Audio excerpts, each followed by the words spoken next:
Hello बच्चों, कैसे आप लोग बेटा। तो वीक 2 में सेकंड चैप्टर में हम बात कर रहे हैं आर एनवायरनमेंट की। कंपैरेटिवली आप कह सकते हैं कि इजी चैप्टर है, इजीली आप मार्क्स स्कोर कर सकते हैं। तो without any delay let's start. तो सबसे पहले बच्चों, जैसा कि नाम में आपको दिख रहा होगा, एनवायरनमेंट।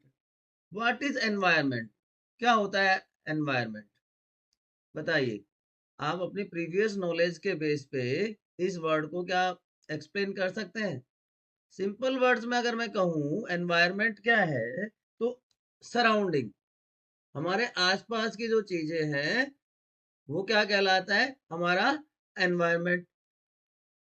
अब इसमें मेनली दो, हमारे आसपास मेनली दो तरह के चीजें होती हैं। क्या क्या होता है? या तो फिजिकल एंटिटीज होंगी या बायोलॉजिकल वर्ल्ड होगा, या तो लिविंग होंगे या नॉन लिविंग चीजें होंगी, राइट।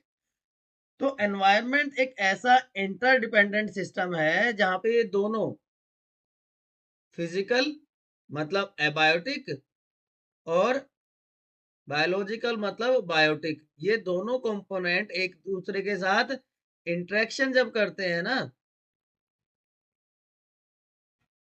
राइट। ये ये क्या कहलाता है? इकोसिस्टम। तो प्रेजेंट है तो वो क्या है? एनवायरनमेंट। और इंटरेक्शन जब हो जाता है तो क्या बन जाता है? इकोसिस्टम। क्योंकि कोई भी लिविंग ऑर्गेनिज्म, आप किसी भी लिविंग ऑर्गेनिज्म की बात करके देखो बेटा, क्या वो सरवाइव कर सकता है without any non living organism?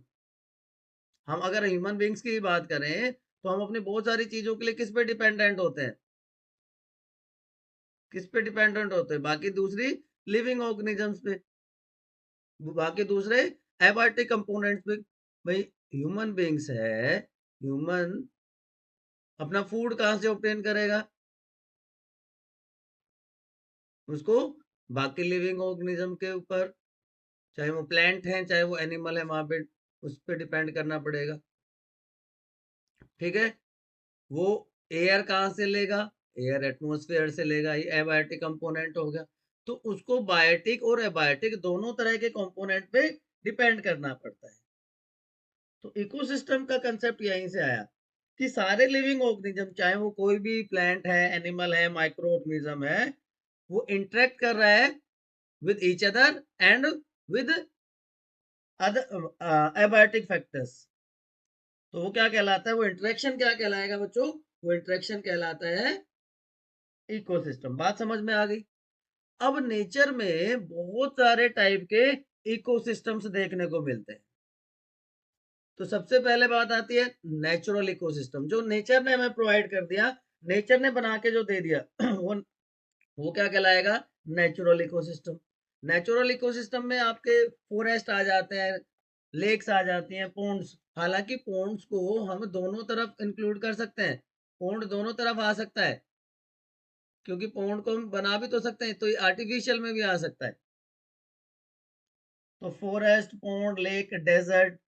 और दूसरा होता है आर्टिफिशियल, इसको मैन मेड भी कह सकते हैं हम। आप इसको एंथ्रोपोजेनिक भी कह सकते हैं। एंथ्रोपोजेनिक का मतलब होता है जो ह्यूमन की एक्टिविटी से होता है, तो मैन मेड है। तो हमारी जितने भी क्रॉप फील्ड्स हैं, गार्डन्स हैं, पार्क हैं, एक्वेरियम है, एक्वेरियम भी इसमें ऐड कर लो, एक्वेटिक मैन मेड सिस्टम हो जाएगा।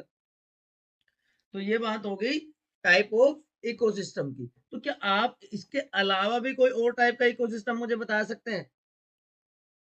आर्टिफिशियल और नेचुरल के अलावा भी क्या कोई और टाइप का इकोसिस्टम होता है? आपने पढ़ा हो, बताइए।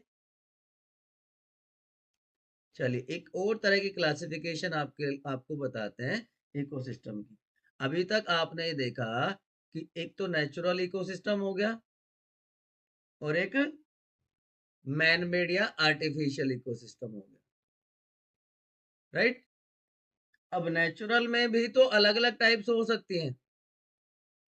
नेचुरल में फ्रेश वाटर हो सकता है, नेचुरल में मराइन वाटर, सी वाटर जिसकी हम बात करते हैं, सोल्टी वाटर जो होता है, मराइन वाटर इकोसिस्टम हो सकता है। इसी तरह आर्टिफिशियल में चलिए इसमें एक्वेटिक हो गया, इसके बाद ये तो एक्वेटिक हो गया, पहले इसी की बात कर लेते हैं। एक्वेटिक हो गया, इसके बाद इसमें व्हाट यू से टेरेस्ट्रियल इकोसिस्टम भी हो सकता है। एक्वेटिक और टेरेस्ट्रियल, जो लैंड पे रहते हैं। लैंड पे अलग अलग टाइप के इकोसिस्टम हो सकते हैं कि ग्रास लैंड जो है वो एक पूरा इकोसिस्टम हो सकता है। उसके अलावा डेजर्ट एक पूरा इकोसिस्टम हो सकता है। और forest can act as ecosystem. आप बिलीव नहीं करोगे, a drop of water can also act as a ecosystem. ठीक है, और आर्टिफिशियल में तो आप बना ही सकते हैं। अब इसके अलावा एक और क्लासिफिकेशन आप दे सकते हैं, मैक्रो एंड माइक्रो इकोसिस्टम की साइज के बेस पे। मैक्रो लार्ज इकोसिस्टम को कह देंगे, जैसे फॉरेस्ट हो गया, और माइक्रो स्मॉल इकोसिस्टम हो गया, जैसे वो माइक्रो इकोसिस्टम स्मॉल इकोसिस्टम हो गया, जैसे लॉग ऑफ वुड, वो पूरा एक इकोसिस्टम की तरह काम कर सकता है। क्लियर हो गई ये बात भी? तो एक ब्रॉड लाइन क्लासिफिकेशन हमें मिल गई। अब अगर हम कंपेयर करें एनवायरनमेंट और इकोसिस्टम को, तो यहाँ पे आप देखिए सराउंडिंग जहाँ पे हम रहते हैं, जहाँ पे बायोटिक और एबायोटिक कंपोनेंट दोनों है, और जब उनका इंटरेक्शन हो जाता है तो हम उसको क्या कह देते हैं, इकोसिस्टम। जब ऑर्गेनिज्म एक जगह से दूसरी जगह पे जाएगा तो उसका एनवायरनमेंट चेंज होता रहता है। हो सकता है यहाँ पे टेम्परेचर कम हो, थोड़ा सा आगे जाए तो टेम्परेचर ज्यादा हो जाए, लेकिन इकोसिस्टम ऑर्गेनिज्म का सेम रहेगा। एनवायरनमेंट, इसका मतलब क्या है, it's a place in time. Ecosystem बहुत सारे लाइफ प्रोसेसेस पे डिपेंड करेगा, और एक इकोसिस्टम में बहुत सारे कंपोनेंट्स होते हैं। जैसे इंडिविजुअल की बात करें तो सबसे पहले तो क्या आएगा, एक ऑर्गेनिज्म होगा। ग्रुप ऑफ ऑर्गेनिज्म क्या, सिमिलर ऑर्गेनिज्म क्या बना देगा, पॉपुलेशन। डिफरेंट पॉपुलेशन एक एरिया की मिलकर क्या बना देंगी, कम्युनिटीज। और बहुत सारी कम्युनिटी मिलकर क्या बन जाएंगे, इकोसिस्टम। और इकोसिस्टम से भी एक बड़ी यूनिट होती है बायोम। तो इस तरह से यहाँ पे एक ऑर्गेनाइजेशन है। तो नेचुरल इकोसिस्टम की बात कर ली हमने, आर्टिफिशियल, इसमें fresh water, marine water, lotic जो रिवर स्ट्रीम्स में होता है, और वेटलैंड्स, स्पेशल एरियाज होते हैं। कोस्टल एरियाज बिल्कुल सी कोस्ट पे जो एरियाज होते हैं। ठीक है, ग्रासलैंड, डेजर्ट और फॉरेस्ट, इनको आप टाइम बिंग अवॉइड कर सकते हैं। अब बात आती है, what are the components of ecosystem. किन किन चीजों से मिलके हमारा इकोसिस्टम बना हुआ है। तो स्टार्टिंग से हम बात कर रहे हैं कि दो तरह के कंपोनेंट्स हैं, बायोटिक और एबायोटिक। एबायोटिक कंपोनेंट्स में क्लाइमेटिक और इडेफिक फैक्टर्स आ जाते हैं। क्लाइमेटिक फैक्टर्स जिसमें रेन, टेम्परेचर, लाइट और विंड। और इडेफिक फैक्टर्स क्या होते हैं, इडेफिक फैक्टर्स में आपके आ जाते हैं सोयल, पीएच, मिनरल्स एक्सेट्रा। ठीक है, तो दो तरह के कंपोनेंट्स हो गए। बायोटिक में सारे के सारे लिविंग ऑर्गेनिजम्स आ जाएंगे, प्रोड्यूसर्स, कंज्यूमर्स। कंज्यूमर्स में भी अलग अलग लेवल आ जाएंगे, primary consumer, secondary consumer, tertiary consumer, top consumer and decomposers. तो एक एक करके इन सब की बात करते हैं। तो सबसे पहले बात आती है एबायोटिक कंपोनेंट्स की। तो नॉन लिविंग कंपोनेंट जो है इकोसिस्टम का, वो क्या कहला रहा है बच्चों, दैट इज एबायोटिक कंपोनेंट। ठीक है, अब इसमें हमने बात करी थी दो तरह के फैक्टर्स की। एक हमने बात करी क्लाइमेटिक फैक्टर्स की, और दूसरी इडेफिक फैक्टर की। तो क्लाइमेटिक फैक्टर्स में तो आपके सारे के सारे ये पैरामीटर्स आ गए। ये वाले सारे पैरामीटर्स किस में आ गए आपके, क्लाइमेटिक में, कि लाइट का वेरिएशन होता है, विंड का होता है, टेम्परेचर का होता है, ये सारे वेरिएशन आ जाएंगे इसमें। इसमें बहुत ज्यादा डिटेल में आपको जाने की जरूरत नहीं है। मेनली हमारा फोकस रहेगा बायोटिक फैक्टर्स पे। ठीक है, मेनली हमारा फोकस किस पे रहेगा, बायोटिक फैक्टर्स पे रहेगा। यहां से ये बायोटिक फैक्टर्स आ गए आपके। बायोटिक फैक्टर्स में प्रोड्यूसर्स, कंज्यूमर्स एंड डिकम्पोजर्स। जो ऑर्गेनिज्म फूड प्रोड्यूस करे, फूड प्रिपेयर करे, वो क्या कहलाएगा? प्रोड्यूसर। तो नॉर्मली हम क्या कहते हैं? Green plants are producers. लेकिन कुछ माइक्रोब्स हैं जैसे सल्फर बैक्टीरिया, वो भी खुद फूड प्रिपेयर कर सकते हैं, तो वो भी क्या हो जाते हैं? प्रोड्यूसर्स की कैटेगरी में आ जाते हैं। अब वो सारे के सारे ऑर्गेनिज्म जो डायरेक्टली या इनडायरेक्टली डिपेंड करते हैं प्रोड्यूसर्स पे for their food and energy requirement, इन पे जो डिपेंड करते हैं वो क्या कहलाएंगे? वो क्या कहलाएंगे? कंज्यूमर्स कहलाएंगे। वो सारे के सारे हो जाएंगे कंज्यूमर्स। अब मान लीजिए गोट है, गोट तो डायरेक्टली प्लांट को, ग्रास को खा रही है, तो वो क्या कहलाएगी? Primary consumer. अब गोट को कौन खा जाता है? गोट को कौन खा जाता है? फॉक्स खा जाएगी। तो वो डायरेक्टली प्रोड्यूसर पे डिपेंड नहीं है, तो वो क्या आ जाएगी? Secondary consumer. और फॉक्स को लायन मार देता है या ह्यूमन मार देते हैं तो क्या हो गया? Top consumer. तो कंज्यूमर्स अलग अलग टाइप के हो सकते हैं, राइट? कंज्यूमर्स अलग अलग टाइप के हो सकते हैं। तो बायोटिक कंपोनेंट्स यहाँ पे सारे के सारे लिविंग ऑर्गेनिजम्स, लिविंग कंपोनेंट आ जाएगा, सारे के सारे plant, animal and even micro organisms भी आ जाएंगे। तो प्रोड्यूसर्स ऑटोट्रोफ्स कहलाते हैं। ऑटो का मतलब ऑटो रिक्शा नहीं, ऑटो का मतलब सेल्फ, एंड ट्रोपस का मतलब सिंथेसिस, तो खुद सिंथेसिस करने वाले। और ग्लेन प्लांट्स आ गए, ठीक। कंज्यूमर्स हेट्रोट्रोफ्स कहलाते हैं, डिपेंडेंट होते हैं अदर्स पे। तो अलग अलग टाइप के मैंने कंज्यूमर्स आपको बता दिए। उसके बाद आता है डिकम्पोजर। डिकम्पोजर्स वो ऑर्गेनिजम्स हैं जो डेड डिकेड मैटर पे डिपेंड करते हैं। बच्चों किस पे डिपेंड करते हैं? डेड डिकेड मैटर पे for their food energy requirement. Decomposers depend on dead decayed matter, ये survive on dead and decayed matter. जो सड़ी हुई गली हुई चीजों है वहां से। तो फिर इसकी क्या इंपॉर्टेंस है हमारे इस इकोसिस्टम में? बहुत इंपॉर्टेंस है। इंपॉर्टेंस की अगर मैं बात करूं ना बेटा, डिकम्पोजर्स की इंपॉर्टेंस की बात करूं, इफ नो डिकम्पोजर अगर कोई डिकम्पोजर नहीं होगा तो क्या होगा पता है आपको? कॉम्प्लेक्स सब्सटेंसेस सिंपल सब्सटेंसेस में चेंज नहीं होंगे। कॉम्प्लेक्स सब्सटेंस सिंपल सब्सटेंस में चेंज नहीं हो पाएंगे। दूसरा इम्पैक्ट क्या पड़ेगा? There will be heap of waste, heap of waste, बहुत सारी गंदगी इकट्ठी हो जाएगी। उससे क्या आएगी? Foul smell will come, mosquitoes will develop and disease will spread, diseases will spread if there will be no decomposers। ठीक है, तो ये इंपॉर्टेंस है डिकम्पोजर्स की।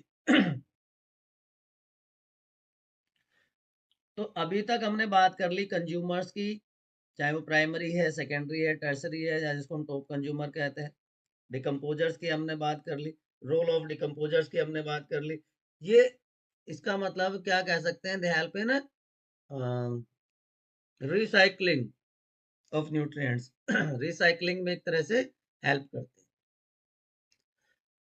हैं। क्लियर है बच्चों? यहाँ तक कोई समस्या, कोई किंतु परंतु, कोई बट है तो बताओ, नहीं तो हम आगे चलते हैं। ठीक है, चलें। चलिए, अब देखो क्या हो रहा है, इकोसिस्टम कैसे काम करता है। इकोसिस्टम बहुत बड़ी बात है। देखो, ecosystem act as self sufficient और इंडिपेंडेंट यूनिट इन नेचर। ठीक है, तो अपने आप में एक पूरा सिस्टम है, अपने आप में कैपेबल है, किसी को दूसरे की जरूरत नहीं है। कि जो सारे बायोटिक और एबायोटिक कंपोनेंट्स हैं किसी भी इकोसिस्टम के, वो कैसे काम करेंगे? कि जो न्यूट्रिएंट पूल है अर्थ का, न्यूट्रिएंट्स कहाँ से मिलते हैं? सोइल से मिलते हैं, वाटर से मिलते हैं, एयर से मिलते हैं। ठीक है, वो प्रोड्यूसर्स एब्जॉर्ब कर लेंगे। ठीक है, और उस सनलाइट से वो अपना इनऑर्गेनिक सब्सटेंसेस को ऑर्गेनिक सब्सटेंसेस में चेंज कर देंगे, मतलब वो फूड प्रिपेयर कर लेंगे, जैसे कार्बोहाइड्रेट्स बन जाता है, स्टार्च के फॉर्म में प्लांट्स में स्टोर हो जाएगा। और जो कंज्यूमर्स हैं, ये प्रोड्यूसर्स का रोल हो गया। ये कंज्यूमर्स क्या करेंगे, उस एनर्जी को यूज करेंगे डायरेक्टली या इनडायरेक्टली, मतलब कंज्यूमर्स उसको डिफरेंट लेवल्स पे यूटिलाइज करके, और जब उसकी डेथ हो जाएगी तो उस पे कौन एक्ट करेगा, फिर डिकम्पोजर्स उसको स्मॉल सिंपलर फॉर्म में कर देंगे कन्वर्ट, और रिसाइकलिंग कर देंगे, तो वापस वो कहाँ पहुंच गया, न्यूट्रिएंट साइकिल पूल में ही पहुंच गया। तो जहां से स्टार्ट हुआ था वहीं पे वापस पहुंच गया। देखो कैसे, सबसे पहले एबायोटिक कंपोनेंट्स थे, एबायोटिक कंपोनेंट्स में भैया आपके वाटर हो गया, गैसेस हो गई, ठीक है, इनको मिला के सनलाइट को यूज करके प्लांट्स ने क्या कर दिया, प्लांट्स ने फूड बना दिया, ठीक है। A part of that energy is lost, आपको पता है, वो आगे हम डिस्कस करने वाले हैं। अब उस एनर्जी को स्टोर कर लिया प्लांट्स ने स्टार्च के फॉर्म में, और वो पास हो गई डिफरेंट टाइप ऑफ कंज्यूमर, चाहे वो हर्बीवोर्स हैं, कार्निवोर्स हैं, ओमनिवोर्स हैं। अब ये क्या होता है sir, herbivores, carnivores, omnivores. Herbivores का मतलब है बच्चों ग्रास ईटिंग, हर्बीवोर्स का मतलब क्या होता है, ग्रेजिंग एनिमल्स, ग्रास ईटिंग या ग्रेजिंग एनिमल्स, जैसे मैंने बताया था ना, गोट, ठीक है। कार्निवोर्स क्या होते हैं, फ्लैश ईटिंग, मांस खाने वाले। और ओमनिवोरस, जैसे लायन हो गया, टाइगर हो गया, ओमनिवोरस कि कुछ भी आ जाए सब कुछ खा लेते हैं, कि हार्बीवोर्स भी होते हैं जब, और जब ये मिल जाए फ्लैश तो कार्निवोर्स भी होते हैं, जैसे ह्यूमन बींग्स। तो हार्बीवोर्स, कार्निवोर्स, ओमनिवोर्स सबको मिल गया वो। अब कंज्यूमर ने उसको यूटिलाइज किया फॉर डिफरेंट लाइफ प्रोसेसेस, तो a part of heat is lost. और जब इस ऑर्गेनिज्म की डेथ हो गई, इस कंज्यूमर की डेथ हो गई, तो डिकम्पोजर्स उसके ऊपर एक्ट करेंगे, उसको स्मॉल सिंपलर फॉर्म में कन्वर्ट कर देंगे, कॉम्प्लेक्स से सिंपल फूड बन जाएगा, रिसाइकलिंग हो जाएगी, और वो वापस से नेचर में मिल जाएगा। तो सेल्फ सफिशिएंट सिस्टम हो गया ना, अपने आप काम हो रहा है सारा का सारा, ठीक है। अब ऑर्गेनिजम्स को हमने ग्रुप कर दिया किस बेसिस पे, कि वो सब्सटेंस सस्टेंस कहाँ से ऑब्टेन करते हैं एनवायरनमेंट में। तो सबसे ऊपर प्रोड्यूसर्स, जिनके बिना सर्वाइवल पॉसिबल नहीं है, उसके बाद डिफरेंट कैटेगरीज ऑफ कंज्यूमर्स, और लास्ट में डिकम्पोजर्स। एक क्विक रिकैप कर लेते हैं, सारे के सारे green plants, blue green algae, जो फोटोसिंथेसिस के थ्रू फूड प्रोड्यूस करते हैं, ठीक है, वो सारे क्या कहलाते हैं, ऑटोट्रोप्स कहलाते हैं। CO2 लिया, ऑक्सीजन रिलीज करते हैं एनवायरनमेंट में, और एयर का कंपोजिशन मेंटेन करके रखते हैं। दूसरा क्या हो गया, consumers, herbivores, carnivores, omnivores, parasite अभी और बता देते हैं, कि खुद का फूड नहीं बना सकते तो डायरेक्टली इनडायरेक्टली डिपेंड करते हैं किस पे, प्रोड्यूसर्स पे। पैरासाइट क्या होता है, पैरासाइट विच लिव ऑन और inside body of other organism, inside body of other organism, या उस ऑर्गेनिज्म को जिसकी बॉडी पे या जिसके बॉडी के अंदर रहता है, होस्ट कहते हैं। तो होस्ट की बॉडी के ऊपर या बॉडी के अंदर रहता है, वो क्या कहलाता है, पैरासाइट। बेस्ट एग्जांपल लाइस, अगर ह्यूमन बींग्स की बात करें, इकोलाई होता है हमारे इंटेस्टाइन में, तो वो क्या है, पैरासाइट्स। उसके बाद है डिकम्पोजर्स, मैंने बहुत डिटेल में बता दिया, फंजाई, बैक्टीरिया, माइक्रोब्स हैं जो कॉम्प्लेक्स फूड सब्सटेंसेस को स्मॉल सिंपलर फॉर्म में कन्वर्ट कर देते हैं, डेड डिकेड मैटर पे सर्वाइव करते हैं। तो these are different categories of organisms, ठीक है जी। तो प्रोड्यूसर्स, कंज्यूमर्स, डिकम्पोजर्स, कंज्यूमर में primary, secondary, tertiary, herbivore, carnivore, omnivore, ठीक, और डिकम्पोजर्स। अब अगला जो टॉपिक आता है that is food chain. Food chain को अगर मैं सिंपल वर्ड्स में कहूँ ना, फूड चेन को मैं सिंपल वर्ड्स में लिखूं तो मैं लिखूंगा हु ईट्स हुम। हु ईट्स हुम, कौन किसको खा रहा है नेचर में, वही तो फूड चेन है, हु ईट्स हुम। तो लिस्ट है ऑर्गेनिज्म की बायोटिक कम्युनिटी में, लिविंग कम्युनिटी में, जहां पे एक ऑर्गेनिज्म दूसरे ऑर्गेनिज्म को खा के अपना सर्वाइवल कर रहा है। अब वो क्यों खा रहा है कि जो फूड है वो तो वही तो फ्यूल है, लिविंग ऑर्गेनिज्म के लिए फूड फ्यूल है, जिससे वो मेटाबॉलिक एक्टिविटीज करेगा, it will perform metabolic activities. Clear है? तो there is interaction among different components, हम हमने देखा जिससे एनर्जी की रिसाइकलिंग होती रहती है। अब अलग अलग टाइप की फूड चेन्स होती है, ठीक है। जैसे इकोसिस्टम अलग अलग टाइप के थे, वैसे ही फूड चेन भी अलग अलग है। Terrestrial food chain, aquatic food chain, जो पानी में होगी वो एक्वेटिक, जो लैंड पे होगी वो टेरेस्ट्रियल। तो पहले टेरेस्ट्रियल फूड चेन की बात कर लेते हैं। टेरेस्ट्रियल फूड चेन में सबसे पहले हम, अच्छा स्टेप वाइज मैनर में चलते हैं, चलिए स्टेप वाइज मैनर में चलते हैं तो और चीजें अच्छे से समझ में आएंगी। टेरेस्ट्रियल फूड चेन, एफसी लिख देता हूं मैं, टीएफसी, टेरेस्ट्रियल फूड चेन। देखो, फॉरेस्ट में है, लैंड हो गई, तो सबसे पहले प्रोड्यूसर प्लांट है। प्लांट को किसने खा लिया? किसी भी एनिमल ने खा लिया, डियर ने खा लिया, चलिए, तो ये एक स्टेप, ये दो स्टेप, ये टू स्टेप फूड चेन होगी। अब इसमें हम डियर के बाद जोड़ दे, हम फोक्स जोड़ दे, डियर को फोक्स ने खा लिया तो थ्री फूड चेन हो गई। अब फोक्स को खा लिया लायन ने, तो ये four food chain, four step food chain होगी। ये तो बात होगी फॉरेस्ट की। ग्रास लैंड भी फूड चेन होती है, grassland also acts as food chain. तो ग्रास लैंड फूड चेन में क्या होगा?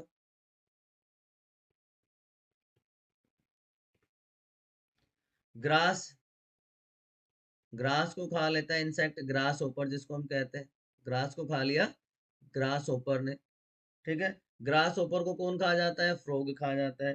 फ्रॉग को कौन खा जाता है? स्नेक खा जाता है। स्नेक को कौन खा जाता है? ईगल खा जाती है, ठीक। ये ग्रास लैंड फूड चेन हो गई। तीसरी aquatic food chain, aquatic system में कैसे होती है? अब जो एक्वेटिक प्लांट्स होते हैं बच्चों, उनको कहते हैं phytoplankton. Phytoplankton, aquatic plants, aquatic plants are known as phytoplankton. तो ये प्रोड्यूसर्स हो गए, एक्वेटिक सिस्टम के प्रोड्यूसर्स कौन है? फाइटोप्लैंक्टन। उसको कौन खाएगा? स्मॉल एक्वेटिक एनिमल्स, जिनको जू प्लैंक्टोन्स कहते हैं, जू प्लैंक्टन, ठीक है। ये हर्बीवोर हो गए, प्राइमरी कंज्यूमर हो गए। जू प्लैंक्टन को कौन कहा जाती है? स्मॉल फिश कहा जाती है, ये सेकेंडरी कंज्यूमर हो गए। और स्मॉल फिश को लार्ज फिश खत्म कर देगी, या ह्यूमन बींग्स खा जाएंगे, तो ये टॉप कंज्यूमर हो गए। या फिश को क्रोकोडाइल खा सकता है, अलग अलग ऑर्गेनिजम्स हो सकते हैं। तो अलग अलग फूड चेन्स हो गई नेचर में, two step, three step, four step. तो एक फूड चेन के कैरेक्टरिस्टिक्स क्या क्या हो सकते हैं? फूड चेन, सबसे पहले मैं बता दूं कि फ्लो है फूड एनर्जी का एक ऑर्गेनिज्म से दूसरे ऑर्गेनिज्म, ठीक है। ये देख लीजिए, ग्रास या वेजिटेशन था, उस पे इंसेक्ट ने खाया, इंसेक्ट को रैट ने खा लिया, रैट को ओल ने खा लिया, ठीक है। अब हर ऑर्गेनिज्म जो है, चाहे वो प्रोड्यूसर है या डिफरेंट टाइप का कंज्यूमर है, वो एक लेवल बनाता है जिसको हम ट्रॉपिक लेवल कहते हैं। कि किसी भी ऑर्गेनिज्म की एक फूड चेन में जो पोजीशनिंग है, वो क्या कहलाता है? उसका trophic level. And producers from the first trophic level, ये हमेशा याद रखना है, producers from the first trophic level. लेकिन उससे पहले मैं आपको ये बता रहा था कि what are the characteristics of food chain. Characteristics क्या होती है? Sorry, not food chain, yes, characteristics of food chain. Characteristics of food chain, characteristics of food chain, क्या क्या कैरेक्टरिस्टिक्स होती है बताओ, कोई आइडिया है? स्ट्रेट होती है, ऑलवेज स्ट्रेट, ऑलवेज स्ट्रेट, ऐसा नहीं कि आड़ा तिरछा। अब आप कहोगे कि अभी सर ये तो इधर उधर घूम गई, नहीं, कि प्रोड्यूसर से स्टार्ट होगी, प्रोड्यूसर फर्स्ट लेवल पे प्रेजेंट होगा हमेशा, यूनिडायरेक्शनल फ्लो ऑफ एनर्जी होगा, प्रोड्यूसर से प्राइमरी, कंज्यूमर से tertiary and so on, unidirectional flow of energy होगा, एनर्जी लॉ भी अभी हम पढ़ने वाले हैं, ठीक है। देखो, population size will decrease, population size decreases, कुछ exceptions हैं, decreases at higher tropic levels, tropic level अब आपको पता चल गया, at higher tropic levels, कि जैसे जैसे ऊपर की तरफ जाएंगे नंबर ऑफ ऑर्गेनिजम्स कम होता जाएगा। एंड जो ओमनिवोरस हैं, ओमनिवोर्स हैं, omnivores occupy different tropic levels, occupies different tropic levels in food chain। Example से आपको और समझ में आ जाएगी चीज, ठीक है। अब हम बात कर रहे थे ट्रॉपिक लेवल की, कि किसी भी एक ऑर्गेनिज्म की फूड चेन में एक पर्टिकुलर पोजीशनिंग जो है उसको हम ट्रॉपिक लेवल कह रहे हैं। तो जो प्रोड्यूसर्स हैं they form first trophic level, producers form first trophic level, इसको हम प्रोड्यूसर्स, हाँ यस, यहाँ पे मैंने मेंशन किया हुआ है। फर्स्ट ट्रॉपिक लेवल किसका हो गया? प्रोड्यूसर्स का। सेकेंड ट्रॉपिक लेवल हार्बिवोर्स या primary consumers, third trophic level small carnivores और secondary consumer, and large carnivore और tertiary consumer fourth trophic level. एक फूड चेन में नॉर्मली 4 से ज्यादा ट्रॉपिक लेवल देखने को नहीं मिलते, क्या रीजन है वो भी बताएंगे आप। तो देखिए, प्रोड्यूसर्स फर्स्ट ट्रॉपिक लेवल, ये एक्वेटिक फूड चेन दिख रही है आपको, यहाँ पे टेरेस्ट्रियल फूड चेन दिख रही है, ठीक है। फाइटो सॉरी यहाँ से शुरू है, यहाँ से शुरू है, phytoplanktons producers, zooplankton primary consumer, second trophic level small fish, क्या हो गया यहाँ पे, अच्छा यहाँ पे इसको सेकेंड कंज्यूमर मान लिया, third trophic level and so on. इसी तरह यहाँ पे producers, primary consumer, secondary consumer and tertiary या टॉप कंज्यूमर। अब हमें ये पता है कि जब एक लेवल से दूसरे लेवल पे हम जाते हैं या एनर्जी की ट्रांसफॉर्मेशन की बात करते हैं, तो हम कहते हैं कि एनर्जी का लॉस होता है इकोसिस्टम में, कि एक फॉर्म से जब दूसरे फॉर्म में एनर्जी का कन्वर्जन होता है ना, तो part of that is lost, मतलब उसको दोबारा से यूज नहीं कर सकते।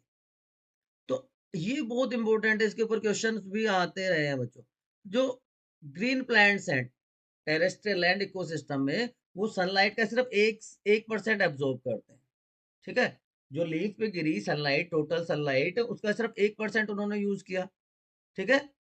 और जब प्राइमरी कंज्यूमर ग्रेजिंग एनिमल उसको खाएगा, तो बहुत सारा एक उसका एक हिस्सा उस 1% का भी हीट की फॉर्म में एनवायरनमेंट में चला जाएगा, कि भाई उसने उसके अलावा उसने रेस्पिरेशन किया, उसने डाइजेशन किया, जिससे उसकी ग्रोथ और डेवलपमेंट हो, रिप्रोड्यूस किया, तो उस प्रोसेस को करने में उसने एनर्जी यूटिलाइज की। क्लियर? तो एवरेज अगर आप निकालते हैं तो 10% जो फूड है, जो उससे एनर्जी मिली, हम कह सकते हैं वो सिर्फ वही पास होता है टू नेक्स्ट ट्रॉपिक लेवल या नेक्स्ट ऑर्गेनिज्म को, ठीक है। It is known as 10% law of energy transformation and it was given by Lindemann. Lindemann ने ये दिया था 10% law of energy transformation, ठीक। उसको एक एग्जांपल के हेल्प से और इफेक्टिवली आज समझ सकते हैं। देखिए, सन की रेडिएंट एनर्जी थी, लाइट एनर्जी आई 1000 जूल, उसका सिर्फ 1% यूज किया, किसने? ग्रीन प्लांट ने, प्रोड्यूसर ने, ठीक है। Only 1% is use by green plant, मतलब 10 जूल, 10 जूल में से only 10% is passed to primary consumer, primary consumer के पास कितना गया? डियर के पास कितना गया? 1 जूल। अब 1 जूल का भी 10%, 0.1 जूल किसके पास गया? लायन के पास। So at every tropic level, only 10% of the available energy is passed. ठीक है, बाकी उसको अपनी लाइफ प्रोसेस उसको मेंटेन करने के लिए, सर्वाइवल के लिए उसने यूटिलाइज कर। ठीक है जी, देखिए रेस्पिरेशन ग्रोथ, जिसको रेस्पिरेटरी लॉसेस नॉर्मली कह देते हैं, उसमें 90% यूज होगी, 10% पास होगी, फिर से 90% यूज होगी, 10% पास होगी, 90% यूज हो गई, 10% पास होगी। So this is 10% of energy transformation. ठीक है, in the form of heat 10% transfer. तो इसलिए मैंने जो पूछा था आपसे कि एक फूड चेन में 4 से ज्यादा ट्रॉपिक लेवल क्यों नहीं हो सकते, क्योंकि हर स्टेप पे एनर्जी लॉस के बाद सिर्फ 10% एनर्जी बच रही है, तो फिफ्थ या सिक्स ट्रॉपिक लेवल जब आ जाएगा किसी फूड चेन में, तो इतनी कम एनर्जी अवेलेबल रहती है कि ऑर्गेनिज्म के लिए सर्वाइवल करना मुश्किल हो जाता है। देखो बिल्कुल सिंपल है भाई, मान लीजिए हम 10,000 किलो जूल मानते हैं, एक ज्यादा अमाउंट हो गया, ये प्रोड्यूसर्स के पास आया, उसमें से डियर के पास 1000 आया, उसका 10%। डियर को खाया फोक्स ने, फोक्स के पास कितना आया, 100। उसके बाद लायन, लायन के पास कितना आया, 10 किलो कैलोरी। तो देखो 4 ट्रॉपिक लेवल के बाद ही इतनी कम एनर्जी अवेलेबल होगी, इसलिए आपने देखा होगा जो हायर ट्रॉपिक लेवल पे ऑर्गेनिज्म है वो डिफरेंट सोर्सेज से फूड ऑब्टेन करते हैं, क्योंकि एक सोर्स से उनका एनर्जी रिक्वायरमेंट पूरा नहीं हो सकता। अब इसमें मान लो फिफ्थ ट्रॉपिक लेवल भी होता, तो उसके पास कितनी जाती, 1 किलो कैलोरी। 1 किलो कैलोरी से तो अपना सर्वाइवल ही नहीं कर सकता। ठीक है ना, इसलिए किसी भी फूड चेन में 4 से ज्यादा ट्रॉपिक लेवल देखने को नहीं मिलते। ठीक है, एट विच ट्रॉपिक लेवल ऑलरेडी मैं बता चुका हूं कि लॉस होता है सक्सेसिव ट्रॉपिक लेवल पे, तो ऊपर की तरफ जाते हैं, जब टॉप पे जाते हैं फूड चेन में, तो ऑर्गेनिजम्स का नंबर कम होता चला जाता है, तो प्रोड्यूसर्स जो फर्स्ट ट्रॉपिक लेवल बनाते हैं उसके पास हाईएस्ट नंबर होता है। ठीक है, ये एनसीईआरटी में दिया हुआ है, ये एनसीईआरटी में है। आप चीजें क्लियर हो गई होंगी।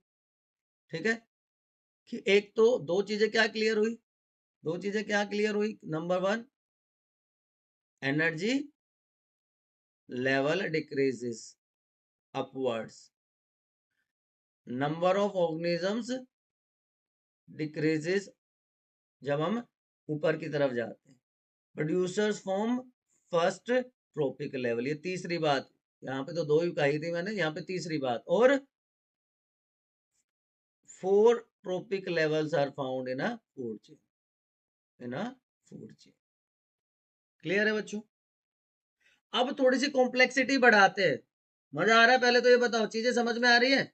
ये एक ऐसा चैप्टर है कि एक बार में आपको पूरा समझ में आ जाएगा। फूड वेब, जब बहुत सारी फूड, और नेचर में होता भी ऐसा ही है, वो नेचर में कोई इंडिविजुअल फूड चेन थोड़ी होती है, जब बहुत सारी फूड चेन एक साथ प्रेजेंट होती है नेचर में, जहाँ पे हमने अभी डिस्कस किया था ओमनिवोर जो है डिफरेंट ट्रॉपिक लेवल ऑब्टेन करते हैं डिफरेंट फूड चेन में, तो वो क्या बना देता है, फूड वेब। वो क्या बना देता है, फूड वेब। अच्छा एक और चीज, लास्ट ट्रॉपिक लेवल किसका होता है, लास्ट ट्रॉपिक लेवल नो बच्चों माना जाता है डिकम्पोजर्स का। ठीक है, लास्ट ट्रॉपिक लेवल माना जाता है डिकम्पोजर्स का, बट डिकम्पोजर्स की कोई फिक्स पोजीशन नहीं होती किसी भी ट्रॉपिक लेवल में। क्यों? क्योंकि हर लेवल का ऑर्गेनिज्म जो मरेगा तो उसके ऊपर डिकम्पोजर एक्ट करेगा। प्रोड्यूसर मरा तो भी डिकम्पोजर एक्ट करेंगे, प्राइमरी कंज्यूमर मरा तो भी, सेकेंडरी मरा तो भी, तो at each trophic level decomposers are found, तो उनका फिक्स पोजीशन नहीं है किसी भी फूड चेन में। चलिए फूड वेब के ऊपर आते हैं वापस से। Group of interconnected food chain where organism get food from more than one source। क्यों? मैंने अभी बताया था कि जो टॉप कंज्यूमर्स होते हैं उनकी एनर्जी रिक्वायरमेंट ज्यादा होती है, क्योंकि कॉम्प्लेक्सिटी ज्यादा होती है बॉडी की, एनर्जी रिक्वायरमेंट ज्यादा है, तो एक से ज्यादा सोर्स से उनको फूड ऑब्टेन करना पड़ता है। ठीक है, each organism eaten by two or more other kind of organisms. ठीक है, तो स्ट्रेट लाइन फूड चेन की जगह रिलेशनशिप की हेल्प से, ब्रांचिंग लाइन की हेल्प से इसको शो किया जाता है, यहाँ पे आप देख पा रहे हो। ठीक है, आपके लिए बना देता हूँ, चलो मैं बना दूं या इसी से काम चल जाएगा हमारा। देखिए ये प्रोड्यूसर है, ये गोट ने खाया इसको, ठीक है, इसको रैबिट ने भी खा लिया, इसको रैट ने भी खा लिया। अब रैट को ऑल भी खा सकता है, रैट को स्नेक भी खा सकता है, तो रैट को एक से ज्यादा ऑर्गेनिज्म खा रहे हैं। इसी तरह रैबिट को फोक्स भी खा सकता है, रैबिट को टाइगर या लायन भी खा सकता है। तो एक ऑर्गेनिज्म डिफरेंट पोजीशन ऑक्यूपाई कर रहा है, डिफरेंट ट्रॉपिक लेवल ऑक्यूपाई कर रहा है, इसीलिए वो क्या कहलाता है, फूड वेब कहलाता है। ठीक है, फूड चेन और फूड वेब का डिफरेंस आपको समझ में आ गया होगा। एनर्जी फ्लो आपको समझ में आ गया, 10% लो लिंडमैन ने दिया था, वो समझ में आ गया होगा। ठीक है, अब फूड पिरामिड्स भी होते हैं कि एक हायरार्किकल रिलेशनशिप है, जहां पे जो चीफ प्रीडेटर होगा, टॉप कंज्यूमर जो होगा ना, वो कहाँ पे होगा, टॉप पे होगा। टॉप कंज्यूमर कहाँ पे होगा, टॉप पे होगा। और हर और जो प्रीवियस लेवल है उस पर वो डिपेंड करेगा। तो प्रोड्यूसर बॉटम पे होंगे, प्रोड्यूसर्स या primary consumer, sorry primary producers bottom पे होंगे।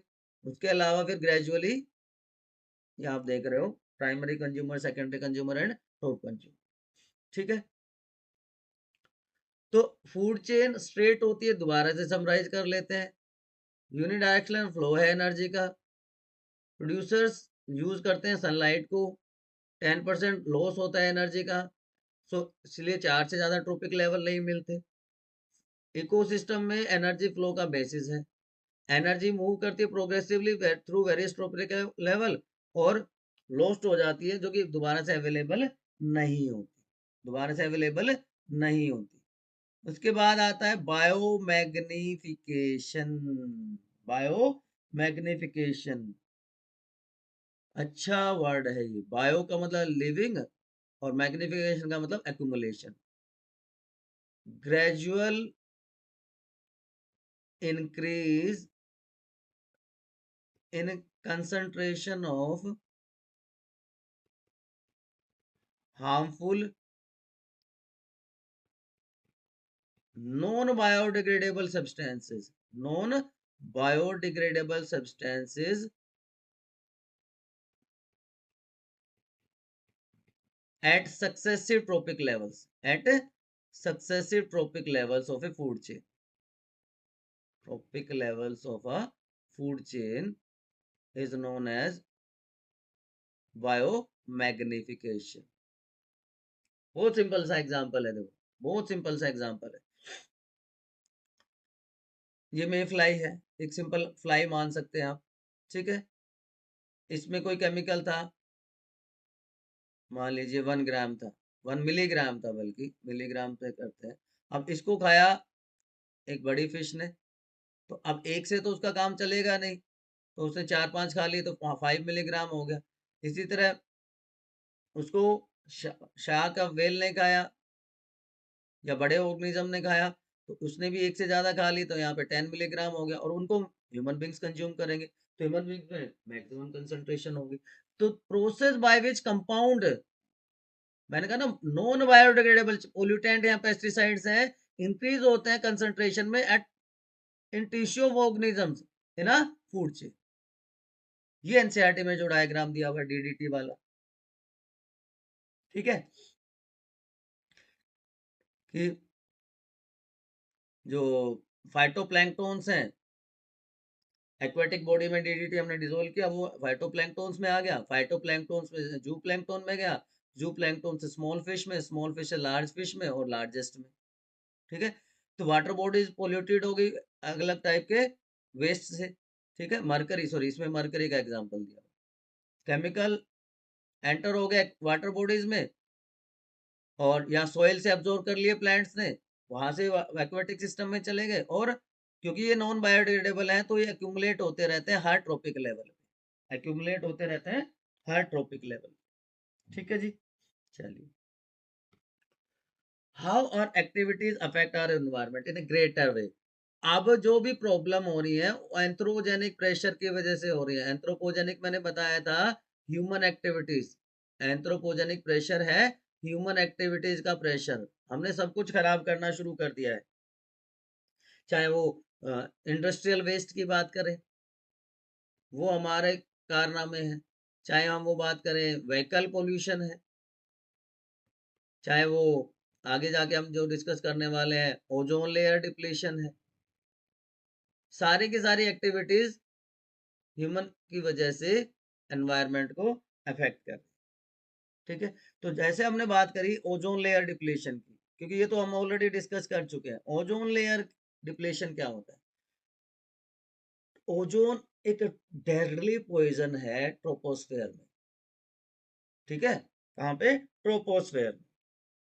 अब क्या होता है जी ओजोन? ओजोन समझने की जरूरत है। O3 triatomic, triatomic molecule है जिसमें 3 ऑक्सीजन है, 3 एटम है, 3 atom of oxygen are present. Clear? अब जब ये यहाँ पे है तो इसको कहते हैं bad ozone, good ozone and bad ozone. लेकिन यहाँ पे ये गुड ओजोन हो जाती है। क्यों? क्योंकि यहाँ पे प्रोटेक्ट करती है हार्मफुल अल्ट्रावायलेट रेडिएशन जो हमारी एटमॉस्फेयर में ना पहुंच पाए। इस रेडिएशन, यूवी रेडिएशन की वजह से हमारे टिश्यूज डैमेज हो सकते हैं, जो स्किन कैंसर कॉज कर सकते हैं, रिटार्डेड ग्रोथ हो जाती है प्लांट्स की। क्लियर है? चलिए, तो कैसे ये बनती है, कहाँ पे ये प्रेजेंट होती है? तो देखो, ozone is located at 20 to 25 kilometres, 20-25 kilometres किसमें? स्ट्रेटोस्फेयर में। स्ट्रेटोस्फेयर में ये प्रेजेंट। ठीक है, 20-25 किलोमीटर्स के एल्टीट्यूड पे। इसको ओजोन लेयर या ओजोन स्फीयर या ओजोन शील्ड भी कहा जाता है। अब ये बनती कैसे है कि ओजोन, सॉरी, जो ऑक्सीजन है अल्ट्रावायलेट रेडिएशन की प्रेजेंस में ब्रेक डाउन हो जाता है इसका, मोनोटोमिक ऑक्सीजन। अब ये मोनोटोमिक ऑक्सीजन जब डायटोमिक ऑक्सीजन के साथ मिलते हैं तो ओजोन की फॉर्मेशन हो जाती है। ठीक है, तो ये फॉर्मेशन की बात होगी कि कैसे ओजोन की फॉर्मेशन होती है। ओजोन शील्ड की इंपॉर्टेंस मैंने बता दी कि हार्मफुल अल्ट्रावायलेट रेडिएशन से हमें बचाती है। अब ये इसका डिप्लीशन कैसे हुआ? ओजोन लेयर का डिप्लीशन कैसे हुआ?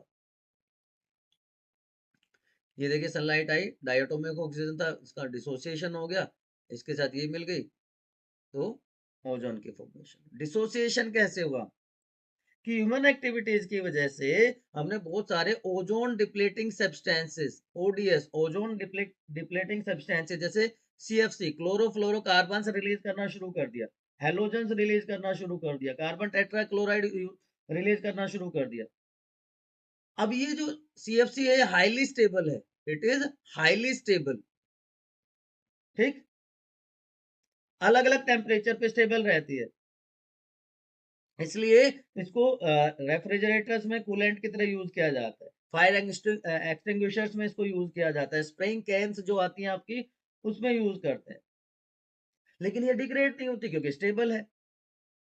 तो इसकी वजह से ये जो ओजोन है ना उसके, सॉरी, जो ऑक्सीजन है उसके साथ कंबाइन कर देती है हाई एटमोस्फेयर में जाके। ठीक है, और उसकी वजह से जो ग्रेजुअल थिकनेस है वो डिक्रीज हो रही है। तो अमाउंट 1980s के बाद ड्रास्टिकली डिक्रीज हो गया। किसकी वजह से? मैं ऑलरेडी बात बता चुका हूँ आपको, सीएफसीज जो कूलेंट की तरह यूज किया जाता है फ्रिज में, फायर एक्सटिंग्विशर्स में, स्प्रेइंग कैंस में। ठीक है, तो अब स्पेशली ये ओजोन होल जो देखने को मिला स्ट्रेटोस्फेयर में, एंटार्क्टिक के ऊपर मिला, अगस्त से अक्टूबर के सीजन में या टाइम पीरियड में ज्यादा देखने को मिला। ऐसा क्यों हुआ? अंटार्कटिका में तो कोई रहता भी नहीं है, सोच के बताओ। इन 1987 यूनाइटेड नेशंस एनवायरनमेंट प्रोग्राम, जिसको हम यूएनईपी कहते हैं, उसने एक एग्रीमेंट किया जिससे जो क्लोरोफ्लोरोकार्बन का लेवल है 1986 के लेवल पे ही मेंटेन करने की बात हुई। और हर कंपनी के लिए अब ये मैंडेटरी कर दिया गया है थ्रू आउट द वर्ल्ड कि सीएफसी फ्री रेफ्रिजरेटर्स बनाए जाए, सीएफसी फ्री रेफ्रिजरेटर्स बनाए जाए। और क्या प्रिवेंटिव मेजर्स हो सकते हैं? और क्या प्रिवेंटिव मेजर्स हो सकते हैं to prevent ozone depletion? Ozone depletion, एक तो भाई CFC को बैन कर दो, ठीक है, और क्या कर सकते हैं? Use alternate source of energy, use alternate source of energy instead of fossil fuels. दूसरा क्या कर सकते हैं? CFC बैन, ये तो ऑलरेडी ट्रीटी भी हो गई है, ठीक है। अब CFC की जो क्लोरीन है ना, वो मेजर प्रॉब्लम करती है। तो प्रोडक्ट्स हैविंग क्लोरीन या other ozone depleting substances and ozone depleting substances should be band, उनको भी बैन करना पड़ेगा। और सबसे इंपॉर्टेंट क्या है? पब्लिक अवेयरनेस, क्योंकि इंसानों को ही करना है ना काम, तो पब्लिक अवेयरनेस बहुत जरूरी है। तो ये फैक्टर्स हैं जिससे हम काफी हद तक इसको कंट्रोल कर सकते हैं। दूसरी एक और मेजर प्रॉब्लम है गार्बेज, जो वेस्ट हम प्रोड्यूस करते हैं। अलग अलग टाइप का गार्बेज होता है कि भाई सॉलिड है, लिक्विड है, या एयर एमिशन है। बायोडिग्रेडेबल है कि नॉन बायोडिग्रेडेबल है, हजार्डस है मतलब नुकसान देने वाला है कि नहीं है, या सोर्स का है कि घर से आया है, इंडस्ट्री से आया है, इलेक्ट्रिकल है, मेडिकल है, न्यूक्लियर है, रेडियो एक्टिव है। तो वो भी बहुत इंपॉर्टेंट हो जाता है, क्योंकि बायोडिग्रेडेबल है, नॉन हजार्डस है, हाउस होल्ड है, तो कंट्रोल हो जाती है चीजें, ठीक है। लेकिन बायोडिग्रेडेबल है तो हमेशा फायदेमंद रहता है, ऐसा भी नहीं है, उससे भी फाउल स्मेल आती है, फायर आग लग जाती है। आपने देखा होगा बायोडिग्रेडेबल हो तो भी बहुत सारा इकट्ठा होता है तो आग लग जाती है, ठीक है। और जो हमारे ड्रेन्स होते हैं, सीवेज सिस्टम्स होते हैं, उनको तो वो ब्लॉक कर ही सकते हैं। तो बायोडिग्रेडेबल भी बिल्कुल अच्छा है हमारे लिए, ऐसा भी नहीं है, बट कंपेयर टू अदर्स ठीक है। अब हाउस होल्ड वेस्ट को हम गार्बेज कह रहे हैं। अब इसमें से कुछ बायोडिग्रेडेबल है, कुछ नॉन बायोडिग्रेडेबल है। अब इससे तीनों टाइप का पोल्यूशन हो रहा है, एयर, वाटर और सोयल का। तो इसको डिकम्पोजिशन करना बहुत इंपॉर्टेंट हो जाता है, प्रॉपर हो जाता है। तो क्या स्टेप्स हम फॉलो कर सकते हैं? डिस्पोजल का मतलब गेट रिड ऑफ वेस्ट है, तो साइंटिफिक वे होना चाहिए। क्या क्या मेथड्स हो सकते हैं? सबसे पहले नंबर 1, कलेक्शन, गार्बेज कलेक्शन। दूसरा स्टेप क्या हो सकता है जी? Transport, transport of garbage from collection site to disposal site. And third is disposal of garbage, third is disposal of garbage. तो एक साइंटिफिक वे में अगर उसको करेंगे तो हम इससे छुटकारा पा सकते हैं, ठीक है। अब डिस्पोजल कैसे कर सकते हैं? बहुत सारे मेथड्स हैं। मेथड्स ऑफ वेस्ट डिस्पोजल यहाँ पे आपको दिख रहे होंगे, landfill, incineration, waste compaction, biogas production, composting and vermicomposting. ये तो ऑलमोस्ट सेम से ही हो गए, सिर्फ इसमें अर्थवॉर्म यूज कर देंगे तो वर्मी कंपोस्ट बन जाएगा, अदरवाइज उसको कंपोस्टिंग कहते हैं। और आजकल सीवेज ट्रीटमेंट प्लांट में ही सारा काम होता है, सीवेज ट्रीटमेंट प्लांट, STP जिसको कहते हैं ना, sewage treatment plant, sewage treatment plant में ही सारा काम होता है, ठीक है जी।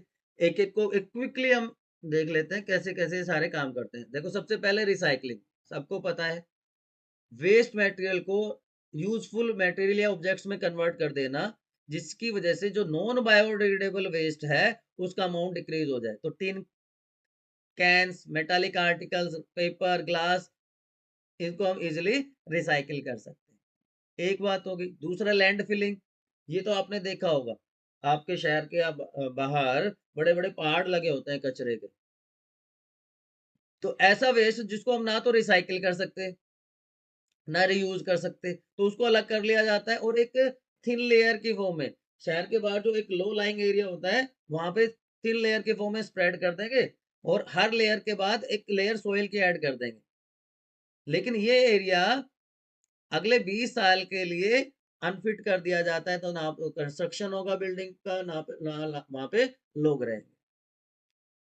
तीसरा method composting, vermi composting. Composting आपको पता है कि पिट बना के और उसमें डोमेस्टिक वेस्ट को इकट्ठा कर लेते हैं, काऊ डंग हो गया, उनमें वेजिटेबल वेस्ट हो गया, एंड उसमें अगर अर्थवॉर्म भी ऐड कर देते हैं तो वो वर्मी कंपोस्टिंग हो जाती है, तो वो एक बहुत अच्छा मैन्योर बन जाता है, नेचुरल होता है, न्यूट्रिएंट रिसाइकलिंग को इम्प्रूव करता है, उसमें एनपीके की वैल्यू ज्यादा होती है, वाटर रिटेंशन ज्यादा होता है, एरिएशन अच्छा होता है, तो बहुत सारे उसके बेनिफिट्स हो जाते हैं। तो ये सारा कंपोस्टिंग के थ्रू हम कर सकते हैं। देन इंक्रीनेशन, कि उसको जला देना हाई टेम्परेचर पे जिससे ऐश बन जाए, burning of substance at high temperature to form ash, और उस ऐश से आजकल ब्रिक्स भी बनाई जाती है, ऐश से आजकल ब्रिक्स भी बनाई जाती है, जिससे जो वॉल्यूम है ना, अमाउंट है उसको रिड्यूस, क्योंकि उसको कॉम्पैक्ट कर दिया हमने बहुत कॉम्पैक्टली उसको व्हाट यू से इकट्ठा कर दिया। ये इंक्रीनेशन मेनली यूज किया जाता है हॉस्पिटल वेस्ट के लिए। उसके बाद सीवेज ट्रीटमेंट, जो मैं एसटीपी बता रहा था, सीवेज ट्रीटमेंट प्लांट्स में दोनों तरह का ट्रीटमेंट किया जाता है, इसमें फिजिकल रिमूवल भी होता है और बायोलॉजिकल ट्रीटमेंट भी दिया जाता है। ठीक है, कि अलग अलग स्टेप्स होते हैं, ऑर्गेनिक वेस्ट को अलग कर लिया जाता है, माइक्रोब्स की हेल्प या अनारोबिक और एरोबिक बैक्टीरिया उसमें यूज होते हैं, फिजिकल रिमूवल भी किया जाता है, सेडिमेंटेशन टैंक्स होते हैं, एक थोड़ी सी लंबी process. Biogas excellent fuel, excellent fuel है, बायोगैस इज एक्सीलेंट फ्यूल है। इसमें मेनली क्या होती है, मीथेन होती है, मेनली गैस जो है, मेन गैस जो है वो मीथेन है, और ये किसकी हेल्प से होता है, मिथेनोजेनिक, मिथेनोजेनिक बैक्टीरिया की हेल्प से ये प्रोड्यूस होती है। ये बैक्टीरिया मेनली प्रेजेंट होते हैं काऊ डंग में, या एनिमल डंग आप कह सकते हो। ठीक है, तो जो बायोडिग्रेडेबल वेस्ट है, जैसे फूड आइटम्स हैं, एनिमल वेस्ट है, ये सारा का सारा यूज किया जाता है बायोडिग्रेडेशन प्लांट, और उससे बायोगैस मिल जाती है विद हेल्प ऑफ माइक्रोब्स। तो ड्यूल ड्यूल ड्यूल एडवांटेज है कि फ्यूल भी मिल रहा है, क्लीन एनर्जी भी मिल रही है, और जो वेस्ट बच गया, जो स्लरी बच जाती है, उसको एज ए मैन्योर भी यूज किया जाता है। अब मैंने बताया ना, एरोबिकली भी किया जाता है डिग्रेडेशन, एनारोबिकली भी किया जा सकता है, और फ्यूल भी यूज किया जा सकता है, और एज ए मैन्योर भी यूज किया जा सकता है। ठीक है ना बच्चों, तो ये आपका चैप्टर था, ये आपका चैप्टर था। आपको किसने पढ़ाया, आपको आपके स्टडी डेस्टिनेशन बायोनीति आरआर जी ने पढ़ाया। डाउट नहीं होता, फिर भी अगर कोई है तो कमेंट में पूछो, चैनल पर नए हैं तो सब्सक्राइब करो, कम बैक तो करना ही है।